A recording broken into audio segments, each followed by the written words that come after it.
Welcome to FailBetter, where we talk to society's greatest successes about their journeys to success. Today, we're talking to Andy Davies, whom at the age of 15 was a high school dropout. Fast forward 40 years, and he's now an accomplished property developer right throughout Auckland. Behind me is just one of his great projects, Ponsonby Central. Let's go see what he has to say about success and failure.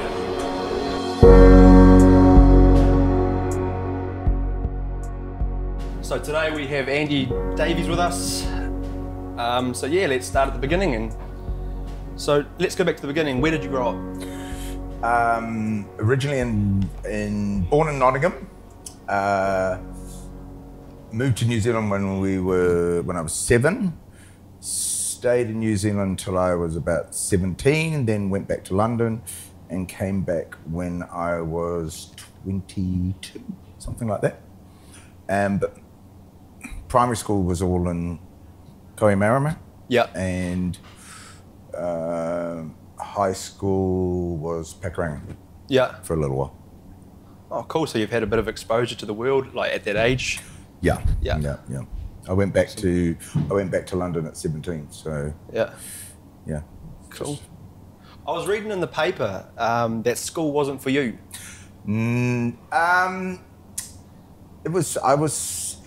It was sort of, because after primary school, my parents could see that this wasn't going very well.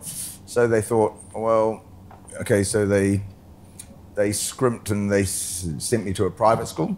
Yep. And what the private school did was actually make me hungry, I suppose. You know, you go to a private school where there's quite a lot of wealth, and if you're not coming from a wealthy family, and then you're surrounded by all this wealth, yeah, it gives you a bit of a hunger, you know. Yeah. So, yeah, but when I was at school, you know, I was always sort of starting little businesses or things on the side, and trying to do this and trying to sort of make a little bit of money here and there. And so, cool. Wow. Yeah, my parents didn't have much money, so okay, it was expected that if you want money, you go work. So, you know, soon as like 15, I was working gas stations after school till 10 and stuff. I think that just made you sort of like, I'm at school thinking, I'd rather be outside doing something. Yeah. So with regard to that hunger, what really gave you that hunger? Like, how would one get hunger the way you got it? I think it's not hunger in those days, it's a work ethic. For me, it's a work ethic. It's sort of best thing my parents did was a work ethic. And I think that if you don't know actually what you want, but you just know that work, it's not that bad. I enjoy, you know what I mean? I don't mind going to work, or, you know, if I was doing lots of part-time jobs and stuff, and you know, it was sometimes you don't want to go and stuff, and just, you know, the flip side is you might be not partying with your mates and stuff, but I had quite a good balance. When you say you enjoyed going to work back then, or you enjoy working with that hard work ethic, was there a vision attached to that hard work ethic? Like, was there a feeling of like going somewhere? No, I don't think there's a big plan. It's just that you've got a work ethic. Work isn't a problem. It's, you know, it's something you love to do. And I loved to, when I was pumping gas, that was something. You know, when I was flipping burgers, that was something. And it was sort of like, I think, you know, you love meeting people, you know, so getting drunk and going, you know, that's great. But it was sort of meeting people and getting paid for it. It's great. You know, I'd rather pump gas and meet people and interact, and you get paid for it. Cool. Sounds like you had a very good attitude from a very young age. I think it was sort of like I say, if you're installed with your parents rub off, some of their genes must rub off. Yeah. Did you have any major influences or idols looking back at that age? No. Big muscly guys, I suppose. Cool. Cool. I suppose, like a nicer body, but hey, I'll take the cash. No, it was sort of, not really. In business-wise, my mum, she had like 26 cafes and stuff. And, so I was always, she would flip them every 6 months. She'd buy a real dungy one, do it up, flick it. So, from a young age, I'm in real estate offices with her and, and the dinner table, they're talking turnover and leases and things like that. And then, you pick it up, you pick it up. And really young age, I'm helping Dad do the count. We're doing the float and we're setting up the tills. And wow. So it rubs off, you know what I mean? Yeah. So moving to the present, I read in the Herald that you said that you had a great business ethic. How would you what's important in a good business ethic?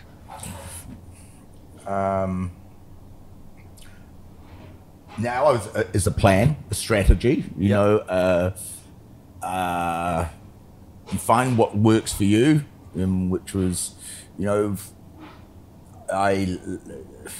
for an example, what I do, a big work ethic is, it's about my tenants. I would not be here if it wasn't for my tenants. Yeah. Because my tenants enable me they pay the rent, which I pay the mortgage, and and it's sort of. So my tenants, be straight up, it will catch you in the end. So you can be, I think, when you're dealing with people, to be straight up. Yeah. And, when I started out, we were doing residential houses and flipping them, and, it's quite a, there's a lot of, there's quite a few people in there who aren't that honest, and you get burned a couple of times and you're wary. Okay. Because when we were doing houses up and selling them, this is the biggest investment of these people's lives, so there is some responsibility. Okay. And it sounds like you understood that, Yeah. Cool. So could you share what differentiated you as a real estate agent? What attributes set you apart? When I started real estate, I came into it accidentally. When I bought my first house, it was sort of, no one would give me a flat, what I mean? So I had to look around, and I thought all these inner city houses are cheap. I'd just been in London, and London had been going off. And then it was like, why are they so cheap here? Yeah.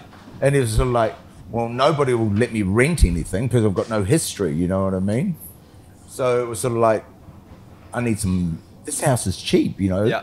So it was sort of, how much do I need? And then you go to the banks, well, they're not going to lend you money. But then in those days, you could get what was called solicitor's nominee money. Yeah. Where solicitors had a fund and they can lend it out. A lot higher interest, but, they would take security of the house. So we started like that, and it was sort of, I went back to the solicitors and sort of said, oh, well, look, the house is a dump, honestly. There was grass growing through the bathroom, and I added knocked walls out, and then ran out of money, and then so I went back, and they sort of said, hey, you only get one bite. We gave you the money. We're not a bank. You can't keep coming back. And I was a bit, but they said to us, well, do me a favor. And this was like a Thursday. Ring up a real estate agent and find out what that property's worth now. And this was sort of 7 months after I bought it. I was like, well, I don't want to sell it. And they said, just do us the favor. So I went and I rang up a couple of real estate agents. They came around and I doubled my money. And I was like, nah, you're pulling me.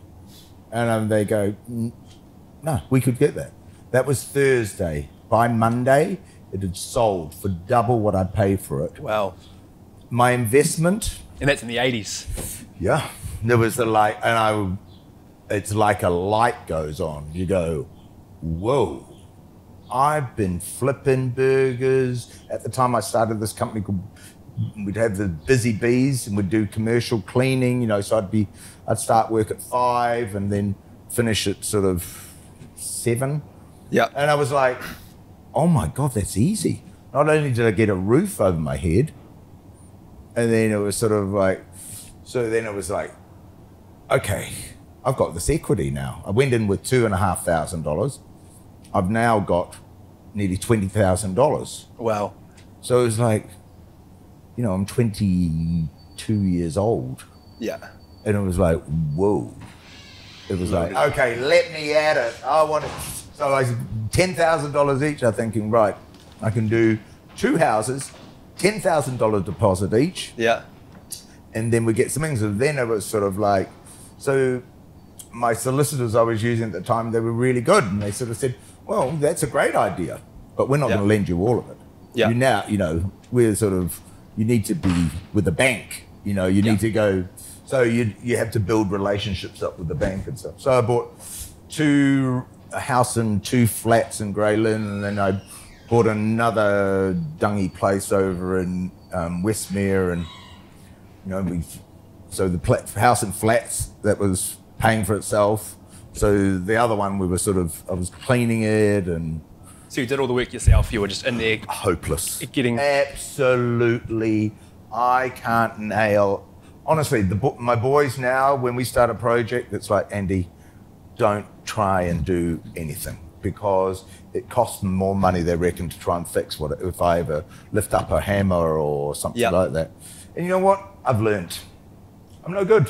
Painting, boring. I can't do it.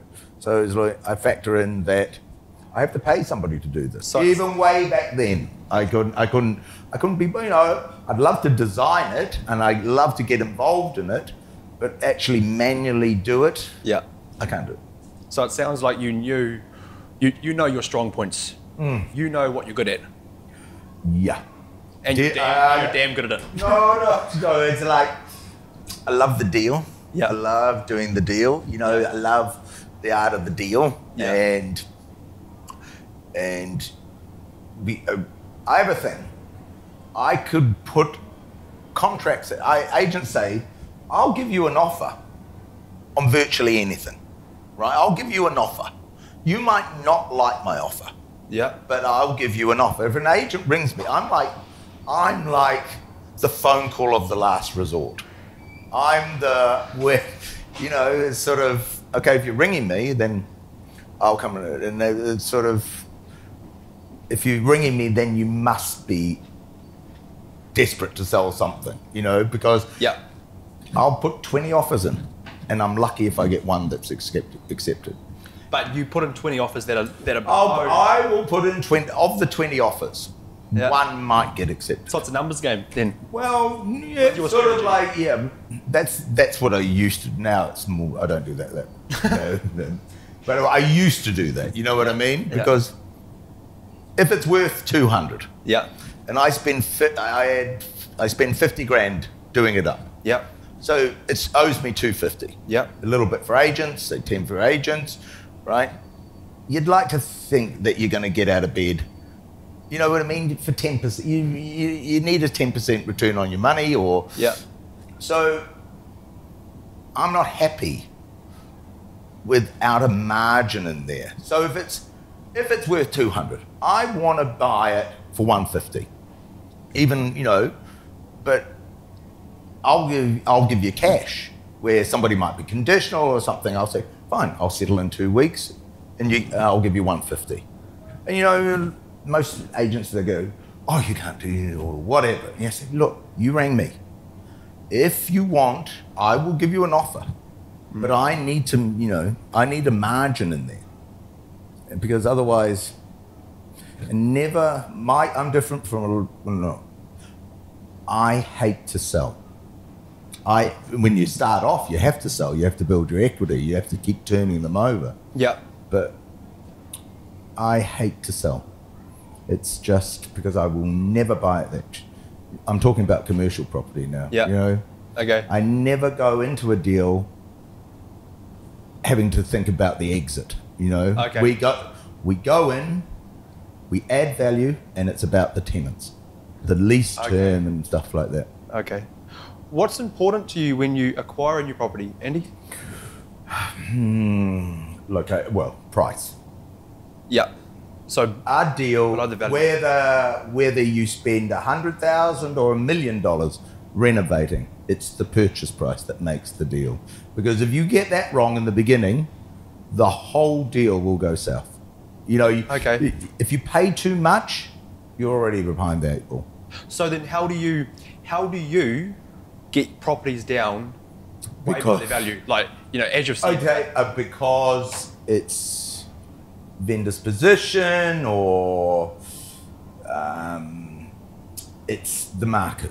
When was it? 5 years ago, 6 years ago, when the recession hit, I have never had 3 years of better business in my life. That was... That's hardcore. Well, no, it's true. It's great.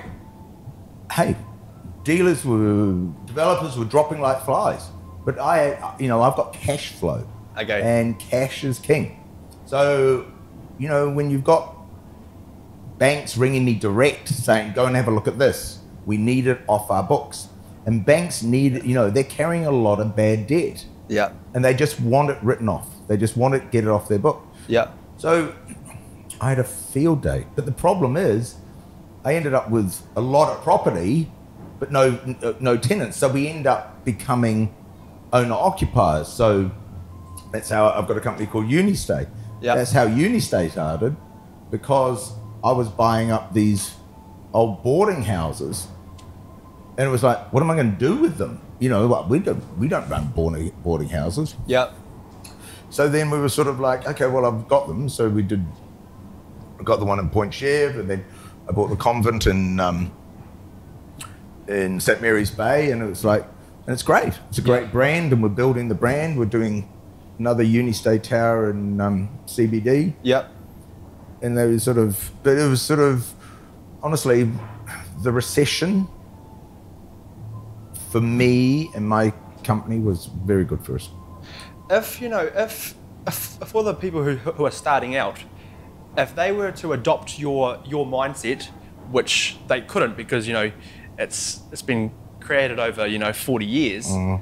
But if you were to teach them how to adopt your philosophy with sort of little money, like 20 to 50 grand, could they do it? Yeah. I know guys who came into Auckland apartment market, you know, when the bottom fell out of Auckland apartment market. Yeah. These guys came in and they were buying these apartments cheap, and they weren't looking at the exit strategy. They were looking at the long term. You know, they were like buying these apartments cheap, and they think, well, we can rent them. Yeah. You know what I mean? Forget what they're worth. What are they going to return? So, you know, if they're 100% funding themselves, yeah, you know, and then you could, that was when you could borrow 95%. Yeah. You know, they'd borrow a lot. And the value of Auckland apartments has come back up. It's crazy. So with your strategy, you're always looking for the return that tenant's going to give you. I'm not looking for what I can sell it for. It's in my mind, right? Yeah. Right? You look at things, what it can return, and after I've spent all this money, what's it worth? And the value is so related to the return.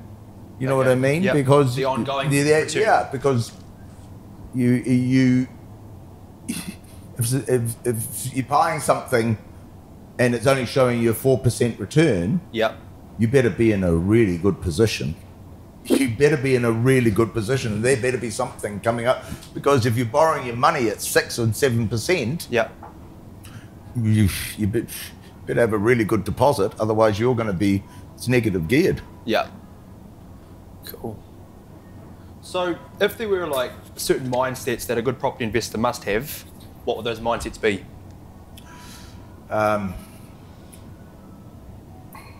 Well, if you were, there's sorts of different property investors, but if you're a couple starting out, right, and I think you're sitting in a house, you know, it's worth 600,000 and you put 150 in and you've got a mortgage and you're chipping it away at it,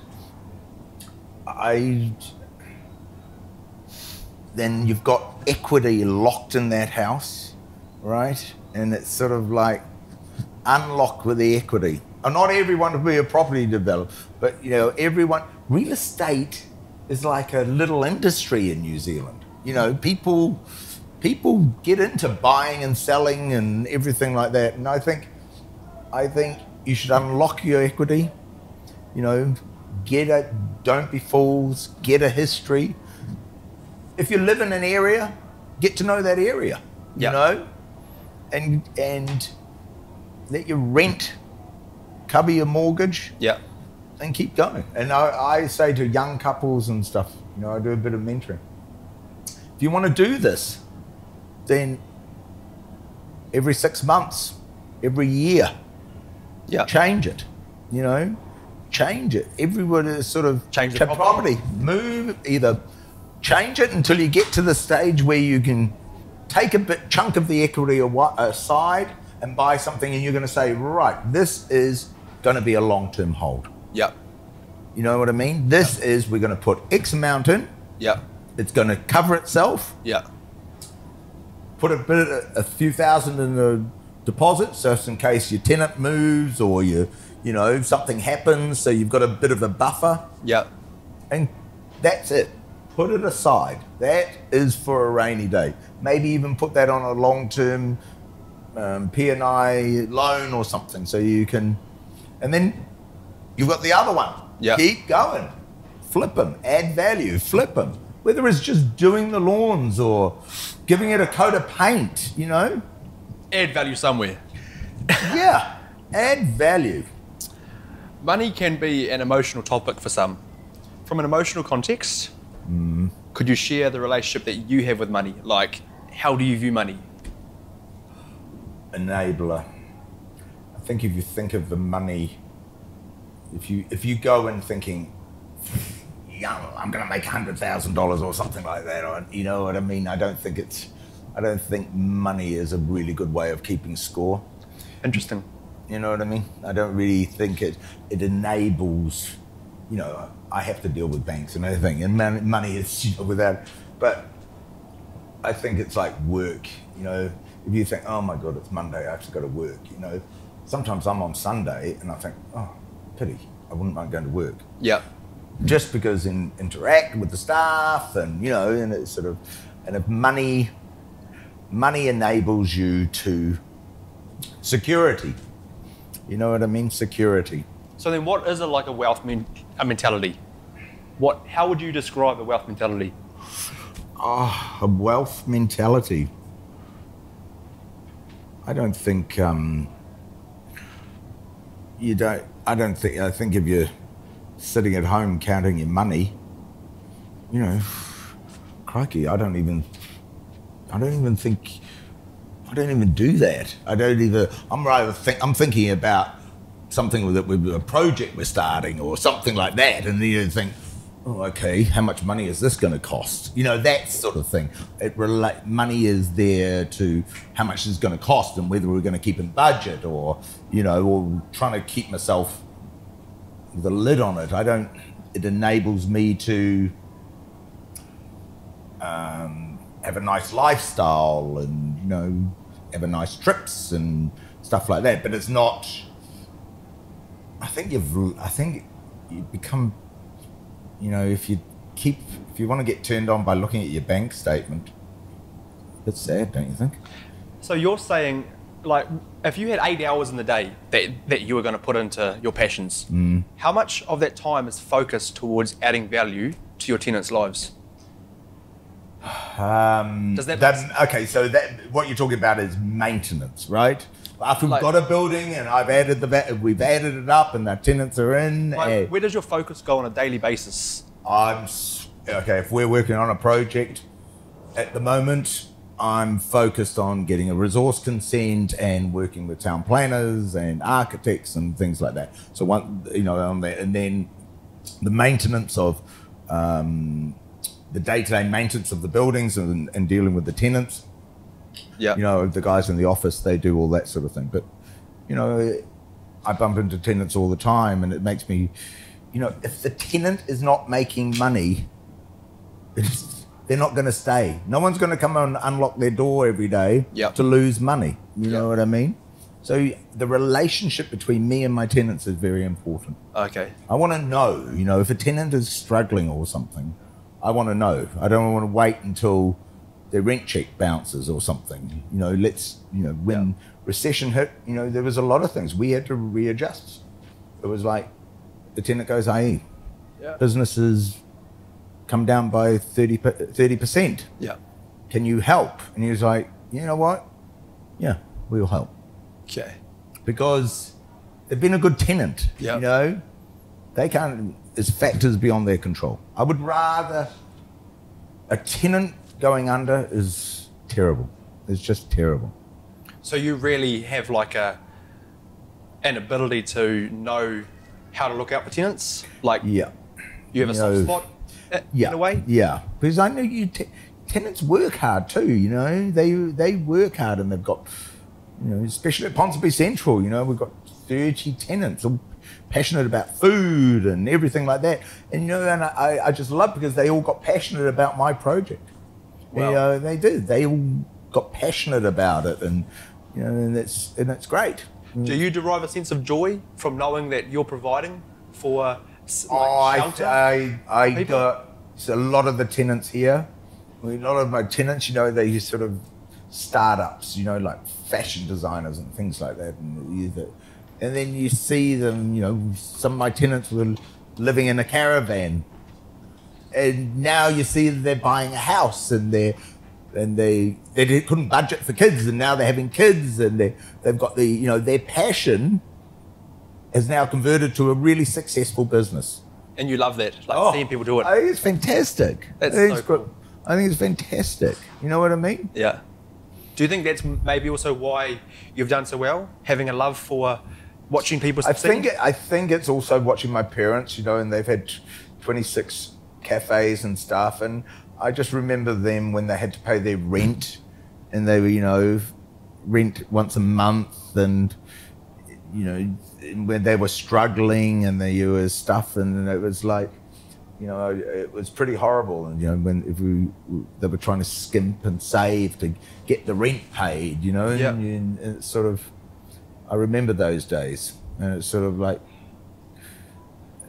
now, because we are bigger and stuff, we don't, I can be a bit lenient, it was sort of, in the old days, rent comes in, mortgage goes out, there ain't much left for Andy, you know?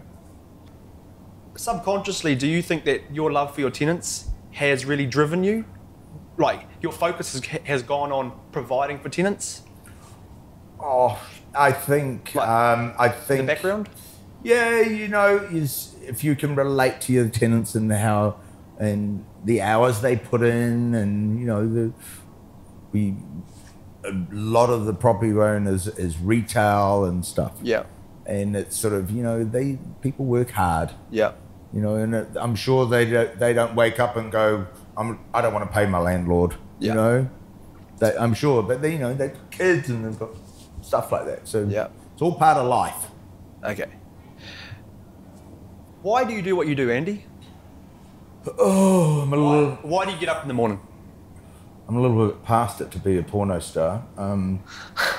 Although I have been offered. No, I'm joking. Why? Because I am so fortunate that I fell into something. There was no master plan. I fell into something. I learned in the early days that I love people, and I could sell. Yeah. So I can feel and what job is better with a real estate? You need a phone, right, and a car. Yeah. And you tell me a business where you can get your return can be so great with so little input. And I love taking old buildings and stripping them back and reinventing them and putting a modern twist and, you know, getting all enthused. The only trouble is once I've finished it and we get it done and it was like, okay, I'll build it, but maintaining it, maintenance means the day-to-day, I'm not very good at. Okay. I'm not like, you know, building it and having a vision for it and stuff. And when it all comes out and you finished it and you stand back and sad thing is it's something like that for a day or two and you go, okay, now what? Interesting. So moving on to obstacles, overcoming obstacles. What's important to you when you face adversity? Getting a good night's sleep. I'm very lucky in that doesn't matter, you know, in the early days, making mortgage payments and things like that, and I'm very good. I can leave the office and I can separate it. I can put it in this box and we'll deal with that tomorrow. That's important, you know what I mean?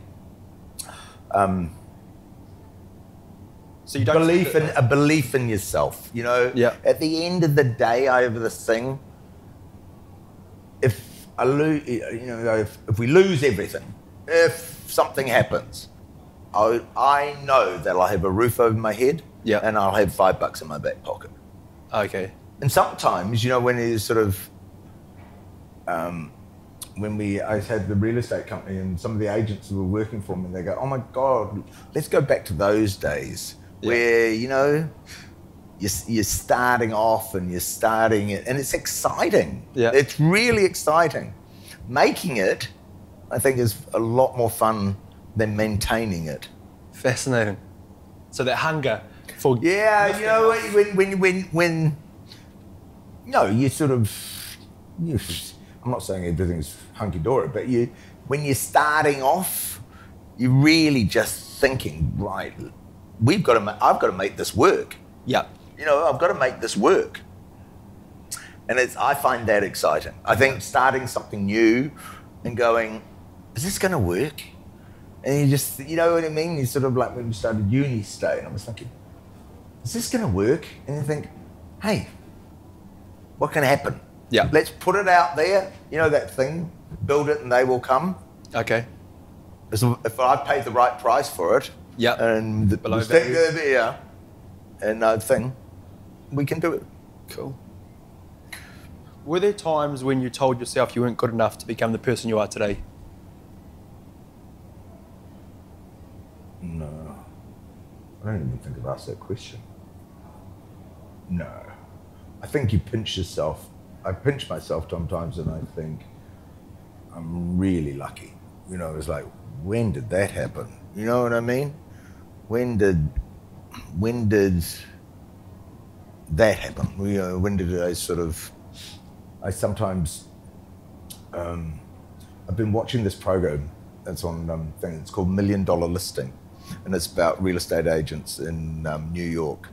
And when I started selling real estate, I would be like, okay, I want to be the best international real estate agent in the world. And I thought, I used to daydream about that. And I'd be like, what age were you?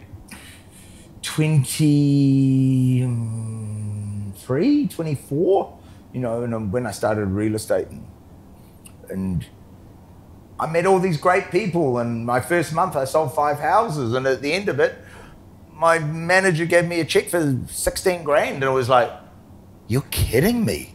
I would have done this for $600. I've had fun, you know what I mean? I met these great people, and they bought their first house, and you know, and she comes up and hugs you, and you know, and then the seller, and they just, oh my God, that was great, and you're happy, and everyone's happy, and then I get this check at the end of the month, and I'm like, you're kidding me. It was like when I first how you go, I love this, and you're getting paid for it. Yeah. That sort of thing is really good. When I'm miserable is when I sell a property. If I sold a building once on Ponsonby Road, and I didn't really need to sell it, except we did a scheme plan for it, and the budget came back, and it was too expensive, and it was like, okay, well, we'll just park that one, and we'll just leave it there for a while. And then it was sort of, I got an offer, and it was like way above what I'd paid for it. And then I'm going back sort of 20 years, I suppose, and it was like a lot. Isn't there revenue watching this? It was a lot of money, right? So it was like, and greed stepped in. And you know what? I was like, whoa, that's a lot of money in 3 months. Well, 5 months, 6 months. Anyway, it was sort of, and I sold. And now, who's the dumb one? Who was the dumb one? Me. Because I let greed, I stepped away from the plan. The plan is, you don't buy property like that. And I sold it because greed took over. I didn't need to sell it. It wasn't like, I had the bank or anything. I can't even look at the building when I go past. Not because of the money I've lost, because it was like, oh my God, I could have done that development. You know what I mean? I could have done. Yeah. So failure can be crippling. Obviously, there may not have been a lot in your life. I'm not sure. How have you overcome your emotional mountains?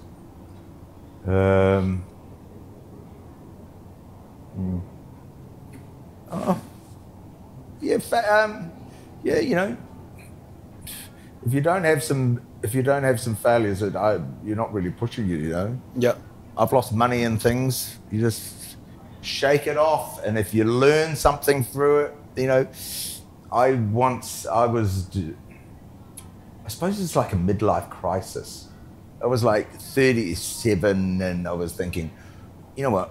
I don't want to be known, as a property. I need some respectability. So I bought a house in Epsom that wasn't on the market, and I paid too much. And I bought a Jaguar, and it was like, oh. And then we get there, and I bought the house and everything, and it was like, I was trying to be something I'm not. You know what I mean? I was trying to fit into this sort of conformity of security and stability and all this, and it was like, I couldn't do it. Sold the house, lost 100 grand. No, I had to trade out of it, actually. Do a couple of trades to get out of it and try and minimize the loss, but in the end, I think I washed up and lost 100 grand or something.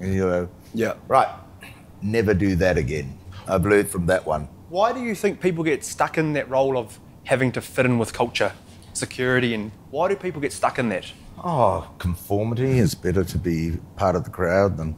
So how do you step outside of the crowd? How do you be that individual that's like, man, I'm not going with the herd? Well, being a gay property developer is probably not... I don't think there's many, you know what I mean? Commercial gay property developers, but... Yeah, but I don't think the fact that you're gay has defined who you are. No, God, no. I mean, it's sort of, if anything, I don't really think of it, but... You've got talent. Yeah, what defines me, what's different is, cash flow is king. Okay. You know what I mean? Leveraging.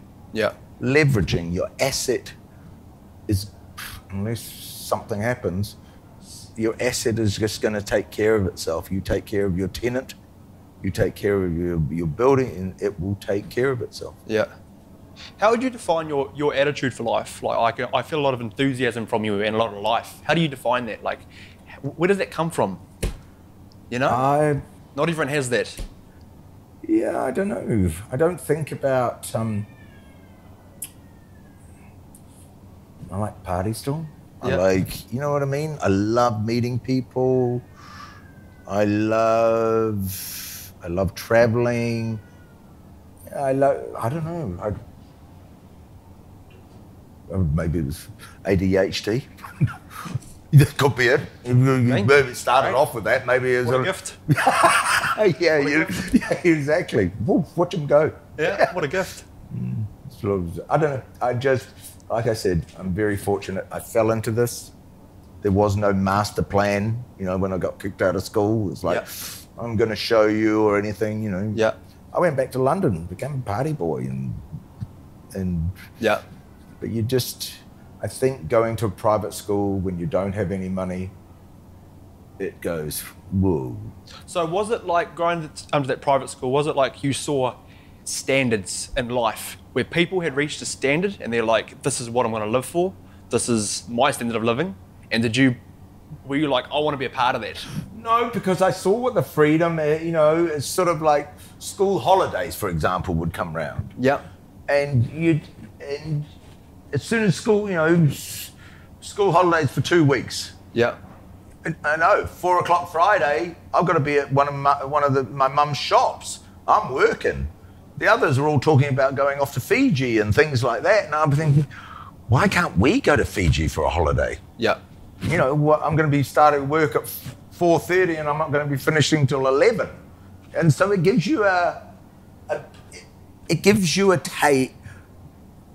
Don't get me, going to a private school actually gave me the hunger. Even though I didn't do very well at it, it made you aware that there is, you know, a life. And I used to think it was, you know, funny because they used to have the teachers' car park and the students' car park right next door to each other. And the students are turning up Jags and things like that and parking their car, and the teachers I was going, what?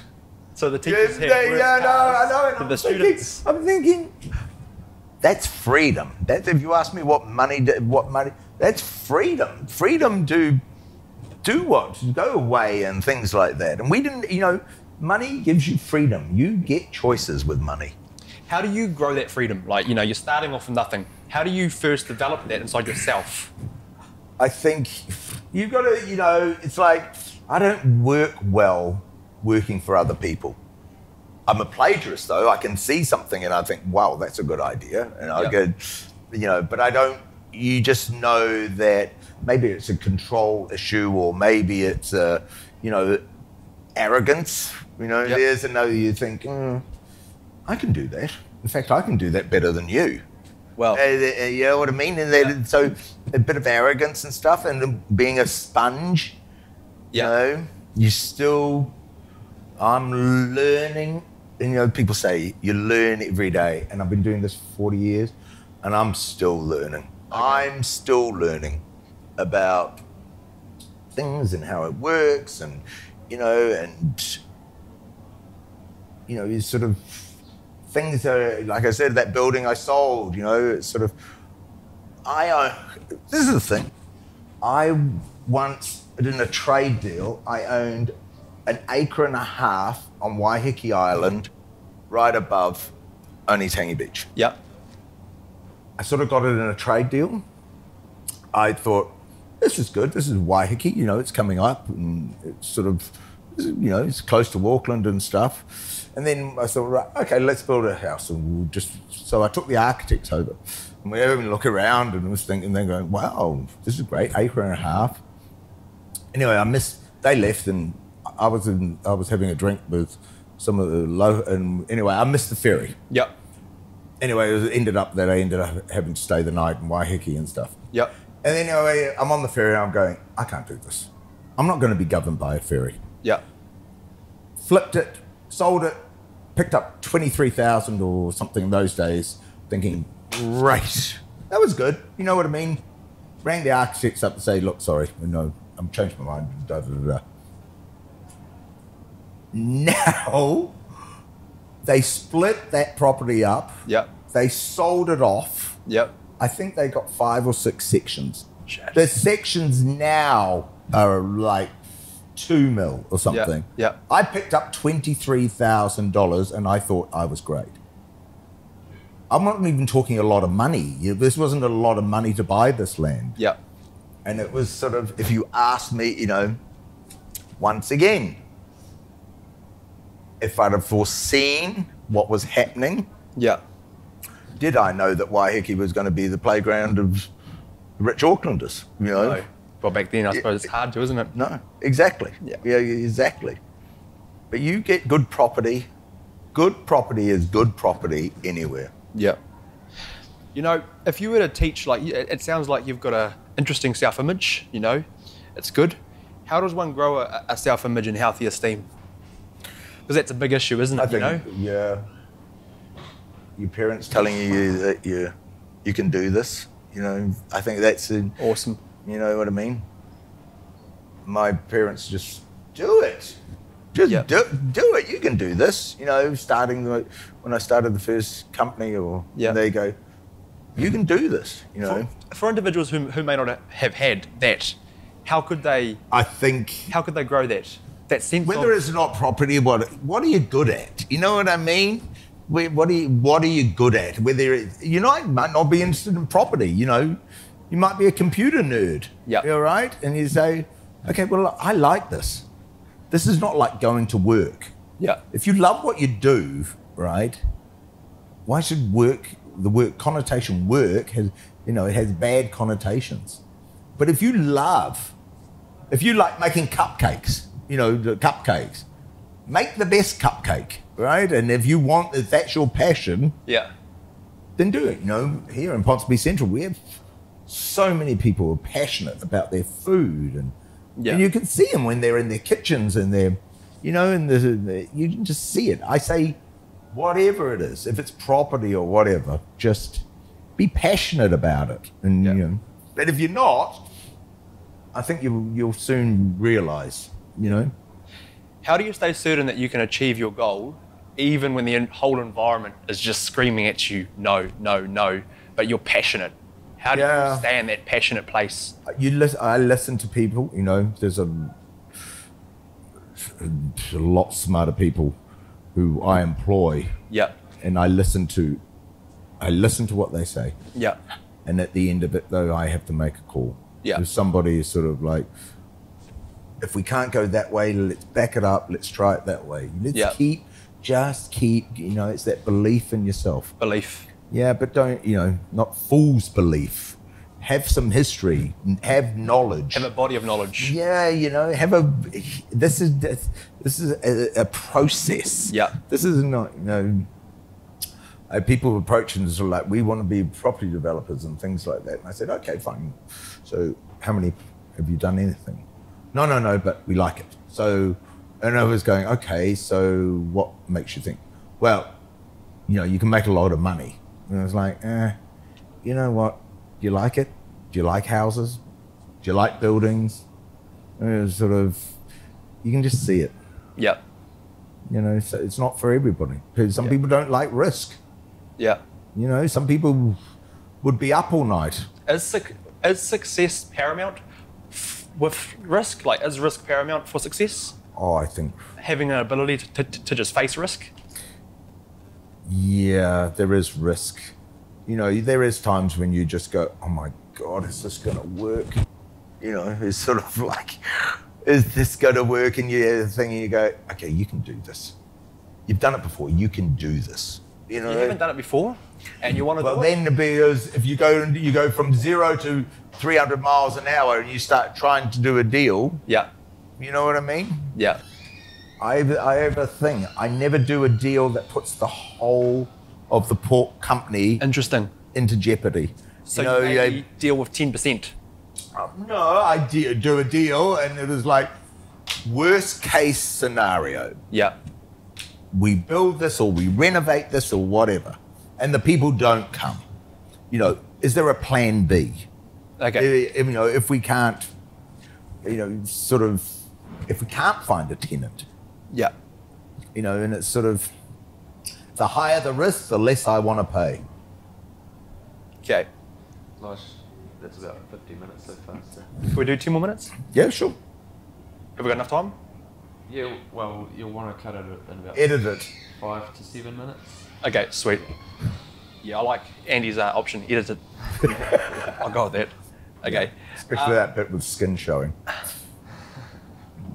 You retired at the age of 42 in Sydney, but only Yep. lasted 6 months. Yeah. Bored. Could you tell us? So bored. I thought, right, you know what? Midlife crisis. Be very aware of it. You know what I mean? I could have dyed my hair and bought a gold medallion and bought a... Haven't you seen those guys? You know what I mean? If I was straight, I would probably ended up taking off with a 21-year-old secretary or something. But you know what? No, let's move to Sydney. And it was just, okay, I'm bored. And it was just, we ended up just partying. And then I still had the offer. When I sold the company, I moved. We had a small office, you know, and I would be ringing up, and I didn't change my mobile. You know, I had a Australian mobile, I had a New Zealand mobile, and so of course the agents are ringing me up. Oh, Andy, I've got something for you, and it was like, oh, okay, where are you? I didn't tell. That's the funny thing. Even when we moved, I didn't say, oh, I'm moving to Australia to live. Yeah. I sort of, you know, so I was getting the agents, oh, Andy, I've got something for you, and da-da-da, and it was like, oh, okay, I'm in Australia at the moment, but I'll be back. And it was sort of, I'm miserable. It was sort of like, I'm one of those, I need a reason to get up in the morning. Yeah. And What is that reason? Well, I'll tell you what it's not. Well, getting out of a nightclub, or wasn't that, or going to breakfast, or, you know what I mean? It was like, I've never felt so insecure, actually. You know what? Insecure and frustrated, and I was like, what do people do? There's only so many lunches you can have, and there's so, you know, it was like, I want to go back. So I was flying back, and my partner at the time was like, I followed you on your midlife crisis to Australia. Now you're telling me it was like, okay, all right, I made a mistake. All right, I've come through my midlife crisis. I'm going back. Yeah. And it was like, and I came back, and it was like, woof, right, let's start again. Let's, you know, I had trade restrictions and stuff, so I had to be very careful and stuff. When you look back on your day, you know, when you're in bed, what has to happen for you to feel like you're a success?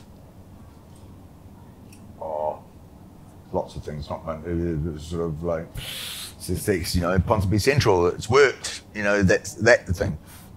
Friends, family, all those sort of things. You know, Mexico, doing project in Mexico, that was sort of like, that was a bit hair-raising at times and stuff, you know, and you sort of think, I can do this, I can do it, you know. Yeah. And it's sort of, that was sort of a bit of self-indulgence sort of thing. So if you've spent time on your passion, that day, you know what, and Mexico was never, I just can't, I know I love the country and I love the people, and I just sort of, but I can't just go to a place and lie on a beach, you know. Okay. Like Fiji doesn't do it for me. You know, let's go shopping or let's do something of it. I can't do it. Yeah. Isn't it? So are there any weird daily rituals that you actually partake in that get you in the zone? Going to the gym at 5:30 in the morning. Yep. 3 days a week. Yep. That I wouldn't miss. It's not really working, but it's great because, you know, I work out with my workout partner and we have a trainer, and I start the day, you know, so 5:30 to 6:30 is gym and stuff, and it's sort of, you know, because I've never been one to sort of hang around a bed sort of thing. So it's sort of, that's a ritual. Okay. That's a real ritual. Getting out of bed. Yeah, you know, getting out of bed, but I love it, you know, especially with sort of weekdays, sort of like, take the dog, even on the weekends, you know, you still get up early. Let's get up. When I started out, you know, I used to wait for the Herald because, you know, those days everyone used to have private ads for selling their houses and stuff like that. So, boof, get the Herald early and run through it and go, and then sort of, you know, like people do garage sales. Remember people used to do garage sales and stuff? I used to do it with houses. You sort of like race around all Saturday morning, It's great. That's cool. To wrap up, we have something called the 1 minute mentor. So we're stepping out and we're trying it. In 1 minute or 60 seconds, could you teach me how to become a property developer? Okay. So you live in Hamilton, Yeah. right? And you want to become a property developer. So I'd say to you, right, how much money? How much can you afford? First of all, can you borrow money? I would be able to, yes. You would be able to borrow money, Yes. right? So I would say to you, better still, if you can live somewhere else and do a project like a little house or something, Yep. better still, because then you don't have to live in it. Okay. And you'll probably do the project quicker. Okay. Then I say to you, have you got any skills? Can you carpentry? No. Nothing like that. Okay. No. So you're like me, hopeless.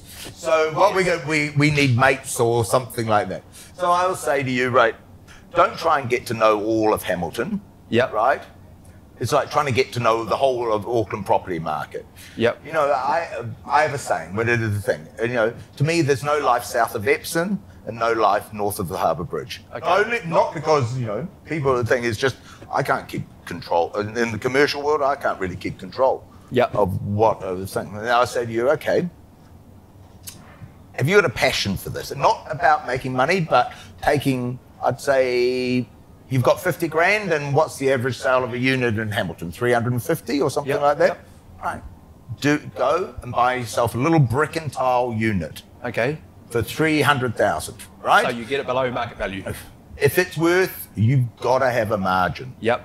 Because why are you doing this? Yep. Right, so you say, if I do this for 300, if I buy this for 300, Yep. it's actually worth 350. Yep. Doesn't matter. And you say, okay, you haven't got the luxury yet because it's your first of keeping that. So you're looking at flicking it. Okay. So you go to the agents, and that's another, build a rapport up with some local agents, Yep. right? And then you go, okay, if I did this, new kitchen, painted it, new carpet, knocked out a window, made it outdoor living, give them some, you know, outdoor living area, Yep. and you sort of say to the agent, so what would that be worth? And they come back and they sort of say, oh, 375. Yeah. And you paid 300.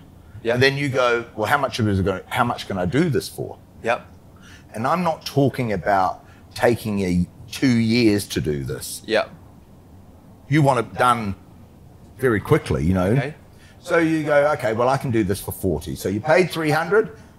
It owes you 340, 10 grand for agents, right? It's 350. And they're going to say, what did they say? 375. $25,000 in 6 months. And then you do it again. Real quick. But the net is that if you see something, you actually want to plan it. It's Yep. planned. So you might, all the time you're looking, even though you're starting work on one, you're looking. Yeah. Right? The bit when you say, do you get stressed? I used to get stressed if I was buying something, I hadn't sold something. Yep. And I was relying on the money from the sale to make the purchase. Yep. That's a little bit hair raising. Okay. You know, or trying to pay a deposit. You know, I used to pay deposit out of the money that I was meant to be doing up the houses with. Yep. For the next one. You've got $25,000 margin. Yep. Right? And you sort of like, if that takes you 2 years, it's not really good money. If it takes you 6 months, It's good money. real good money. But how about if you're not that arrogant and you go, what happens if the market slumps? And whatever. Wouldn't it be better to get that for 275 and be able to sleep at night? That's when I say I'll put in 20 offers. But the ones that get are the ones that you go, this can't fail. Even if I'm the biggest dodo, the figures work. Yeah. And that's the thing, because I'm not that arrogant to think that I can forecast, you know, Yeah. who would have forecast a recession? Yeah. Something that happens in America and it affects us all here. Yeah. How do you like, can you start off with like 20 or 40,000? Yeah. Or is that sort of slim? Is that sort of, are those The margins least small? money you got, the more you got to hunt. You know what I mean? Yeah. These deals do not, that's why I say build up a relationship with a real estate agent and Okay. a bank. Yeah. And, you know, sort of, You've got to start these relationships early, and people have got to, you know, if you say something, you stick to it. Okay. You know what? You know what I found is a lot of people they take something on hire purchase, and they fall back on their credit. You know what I mean? Yeah. And it affects their credit rating. You know, how can something when you're 20 and you're setting up a flat, and they look at your credit rating and you go, hold on, I was 20, you know, I'm 28 years old, so I missed a couple of payments. Those sort of things I never realized can reflect. Wow. And also pay your taxes. Yeah. You don't want to go through that one. No, believe me, you pay your taxes. Yeah. And pay your GST. Those people are nasty. Yeah. Oh no, I shouldn't say that, should I? So just to wrap up, what's stoking your fire for the future, Andy? What are we stoking my fire? Projects we're working on at the moment. Cool. You know, getting Ponsonby Central finished. Yeah. Doing the new Uni-State Tower. That sort of stuff is great. You know what I mean? That sort of stuff. I'm loving it. We started on the started on the pubs and renovating and stuff, and it's like 7:30 in the morning, I'm there. I'm loving it. We're taking years of add-ons and stuff, and we're revealing this beautiful old building. Yeah. And we're sort of now I'm getting the leasing teams through and stuff, and sort of like, what can we do with this? You know? That's cool. Yeah, I'm loving it. I love it. It's I love once we start a project, you know, the whole resource consent and thing. Oof, oh my God, it's like pulling teeth. It really is. It's not. I don't love that part of it. Yeah. What direction do you reckon we should take with FailBetter? Which direction? I think you know what? I think this is great. You know, I've done a few mentoring programs for people, and this is great. If you can get this out, you know, and sort of like, I think what you're trying to say is, you know, even dropouts and people like that can do this. And if you can get out there and encourage somebody to find out what your strengths are, give it a go. Yeah, you know what I mean. I think it's great. I think what you're doing is good. You know, and, hey, we all like talking about ourselves. I do. I love it. I do. You can tell. I do. Yeah. Yeah. Well, that was good. Cheers. Thank you. Awesome.